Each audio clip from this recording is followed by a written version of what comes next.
Toute image n'est qu'une interprétation de la réalité, et les images de science, aussi précises soient-elles, n'échappent pas à cette règle. Toute image composée est une représentation, une extrapolation à partir de matériaux dont l'assemblage constitue une création.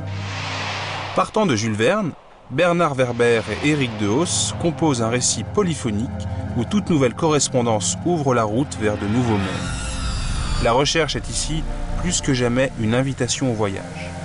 Alors, embarquons. La drépanocytose est une maladie génétique rare en Europe, mais fréquente dans certaines régions du monde, comme l'Afrique.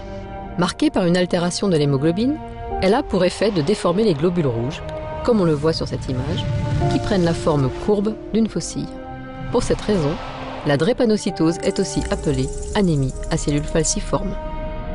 Un concombre rouge mort leur servit de radeau et ils décidèrent de se laisser porter par le courant jusqu'à la mer. Ils étaient épuisés, surpris par la résistance de ce qui semblait juste être des extraterrestres végétaux immobiles. D'où viennent les formes du vivant? Obéissent-elles au hasard ou à la nécessité?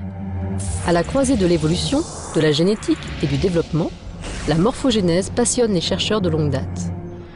On voit ici une couleuvre commune africaine, house snake, bicéphale, au 9e jour de son développement embryonnaire. Ce fut en avril 2756 que l'on put enfin photographier le monstre du Loch Ness.